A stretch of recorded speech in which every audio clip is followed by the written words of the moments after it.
تمام كده. محتاجين المروحة توقف علشان خاطر نبدأ التصوير.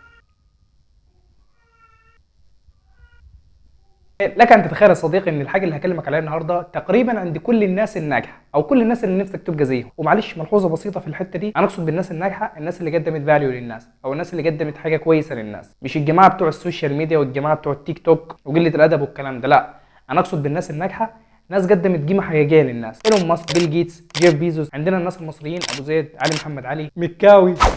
الناس اللي بتقدم حاجه مفيده للناس الناس تستفاد بيها. ياسر ممدوح. فتخيل بقى ان كل الناس اللي كلمتك عليها دي الحاجه اللي هنتكلم عليها النهارده موجوده عندهم، اكيد موجوده عندهم، بل هي عاده عندهم. يعني كل يوم لازم يعملوا الحاجه اللي انا هقول لك عليها. فلو نفسك تبقى واحد من الناس دي لازم تجرب الحاجه دي، ولو انت عايز او مش عايز انت لازم تعمل الحاجه دي. ان شاء الله هنتكلم ونقول ايه هي الحاجه دي وايه فوائد الحاجه دي، ولكن بعد ما نقول الانترو بتاعي. السلام عليكم ورحمه الله وبركاته، اهلا بكم في فيديو جديد من الشانل كريم نوب. في الشانل هنا بنتكلم وهنتكلم عن اي حاجه ليها علاقه بيك انت نفسك، شخصيتك، تعاملك مع نفسك، تعاملك مع الناس، مجال انت نفسك تتطور فيه، برمجه، ديزاين، تصميم، انجليزي. ان شاء الله بنساعد وهنساعد ونقول التولز اللي بيها ازاي تتعلم انجليزي. والحمد لله احنا نزلنا فيديوهين بخصوص الانجليزي، ممكن تروح تتفرج عليهم في الشانل.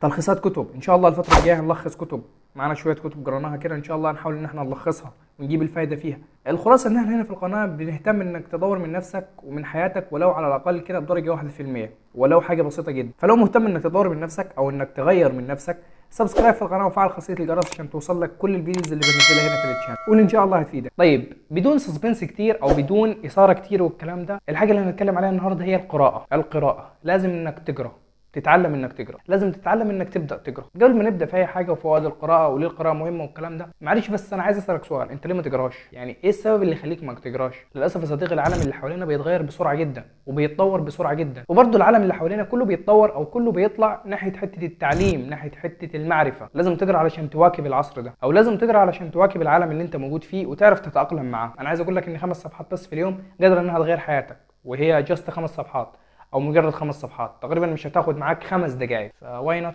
القراءه بتحسن الذاكره، بل ان القراءه بتقوي الذاكره عندك، بتخليك ما تنساش. والكلام ده مش كلامي، الكلام ده كلام ابحاث. عملوا ابحاث على الناس اللي بتقرا والناس اللي ما بتقراش، واكتشفوا ان الناس اللي بتقرا نسبه الزهايمر عندهم بتبقى قليله. الناس لما تكبر في السن اوريدي بيجي لهم زهايمر، فاكتشفوا ان الناس اللي بتقرا انهم يتصابوا بمرض الزهايمر قليله حبتين. ففعلا القراءه ما بتخليكش تنسى، او القراءه بتقوي الذاكره بتاعتك، بتخلي الذاكره بتاعتك حديد. ومشكلتنا بصراحه ان احنا بنعاني من الحته دي، ان احنا بننسى كتير.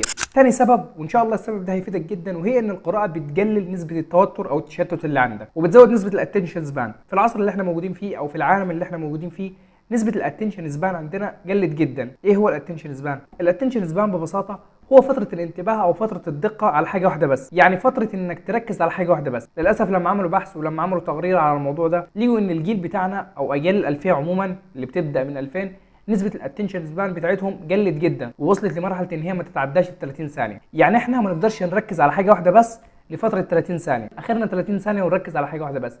بعد ما ال 30 ثانيه تخلص انت بتلوش كده وبتحس انك بتفكر في حاجه تاني وانتباهك بيتشتت في حاجه تاني. وللاسف كله ده من التليفون، وكله ده من الشورت فيديوز، البرامج اللي بتعمل شورت فيديوز زي ما انتم عارفين، كله بسبب الموضوع ده. فابشر بقى بالقراءه انت بتعالج الحته دي، لان انت بالقراءه انت بتركز على حاجه واحده بس، او انت بتقرا في ماتيريال واحد بس لفتره كبيره، فده بيزود نسبه الاتنشن سبان عندك. والحاجه دي حلوه جدا، والحاجه دي مهمه جدا كمان، ان انت لما تزود نسبه التركيز والانتباه عندك ده بيزود فرصه انك تبقى مركز. برضو من الاسباب اللي لازم تقرا تبدا علشانها انها بتديك خبرات بتفوق السن بتاعك. ازاي؟ يعني انك تقرا بتاخد خبرات وبتعرف حاجات اكتر بكتير من الشخص اللي ما بيقراش. طب ازاي بتحصل العمليه دي؟ هقول لك. يعني انت مثلا لما بتقرا، الشخص اللي انت بتقرا له ممكن يكون شاعر، ممكن يكون مؤلف، ممكن يكون عالم، ممكن يكون اي حاجه. فالشخص اللي انت بتقرا له ده هو بيديك الخبرات بتاعته وبيديك الحاجات اللي واجهته في حياته او بيحكي لك عن حياته في كتابه.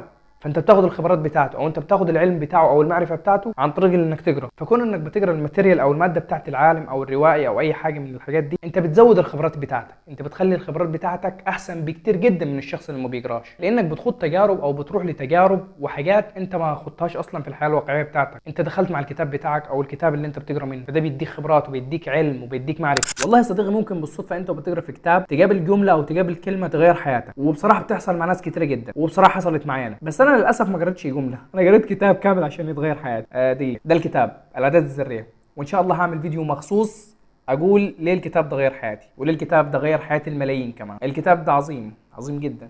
anyway باستثناء الكتاب، فانت ممكن بالصدفه فعلا انت بتقرا في كتاب تقابل جمله تلمس فيك، او تقابل جمله تشدك تخليك تتغير بسبب. سبب تاني من الاسباب اللي لازم تقرا بيها انها بتطلعك من العالم بتاعك وتوديك عالم تاني. ازاي الكلام ده؟ يعني انت مثلا لو بتقرا فانتازيا او بتقرا خيال علمي، انت وبتقرا انت بتوصل لمرحله من الانتباه انك بتروح مع الكاتب، بتروح جدا كمان مع الكاتب، بتروح العالم بتاعه. لو بتقرا روايات مثلا، الروايات حاجه حلوه جدا، فكون انك بتقرا روايه انت بتقرا حكايه، فانت بتروح مع الكاتب وبتشوف العالم بتاعه وبتشوف الخيال بتاعه بيوصلك لفين، فده بيطلعك من العالم بتاعك خالص. فانت ممكن بعد ما تخلص قرايه تقول انا فين، انت تقول ان انا جيت عالم تاني غير العالم بتاعي. في روايه لو عايز تبدا قرايه، موت الموت، دي هجيبها لك اهي.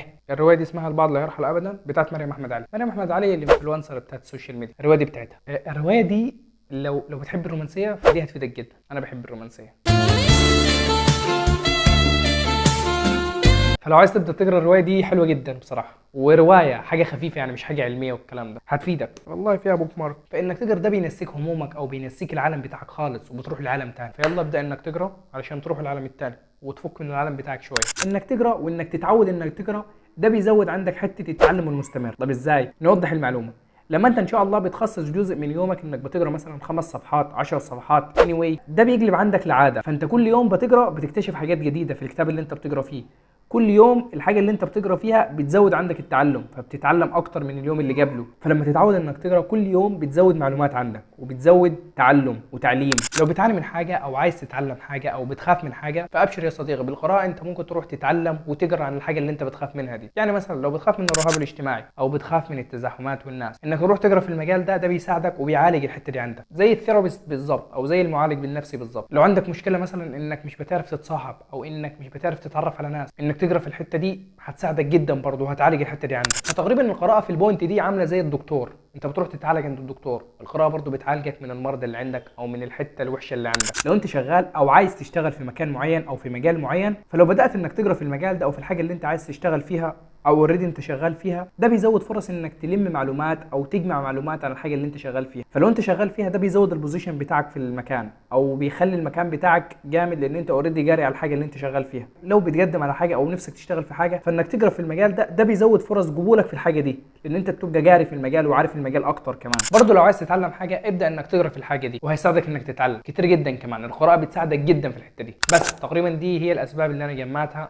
انك ليه لازم تقرا، واعتقد ان هي كفيله جدا انك تخليك اسمع مني. والله العظيم القراءه مهمه جدا، مهمه جدا جدا لحياتك، كمان بتطور الشخصيه بتاعتك. استغل الفري تايم او وقت الفراغ عندك في اليوم بتاعك واقرا. اقرا لو على الاقل خالص 5 صفحات، 5 صفحات بس في اليوم، والله هيساعدك كتير جدا الموضوع ده. لو عايز ترشيحات كتب زي ما قلت لك البعض لا يرحل ابدا، بس دي الناس رومانسيه شويه، بس عادي هي قصه عاديه جدا. الروايه دي انك تبدا تتعلم من القراءه وانك تحب القراءه، لان انا بدات بروايات. بس لو عايز كتب علميه او كتب تطور من ذاتك زي ما قلت لك كتاب العادات الذريه. كتاب العادات الذريه ده قوي جدا، قوي جدا جدا، ده ليه فيديو مخصوص ان شاء الله هنعمله هنا. فده ممكن يساعدك جدا لو عايز انك تبدا انك تطور نفسك في القراءه او انك تطور نفسك في حياتك عموما. ايوه صح، ومش شرط خالص انك تشتري الكتب، انك تدفع فلوس في الكتب، لا عادي جدا. ممكن تدخل على جوجل وتسيرش على الكتاب اللي انت نفسك فيه وتنزله PDF هيبقى عندك على التليفون. انا بشتري كتب لان انا بصراحه بحب الماتيريال، بحب ان انا امسك الكتاب، وبصراحه الموضوع ده مكلف جدا. فلو انت مش عايز تشتري كتب او مش عايز تضيع فلوسك على كتب، ممكن تسيرش على جوجل وزي ما قلت لك تنزل الكتاب بتاعك PDF، واي كتاب ان شاء الله هتلاقيه على جوجل،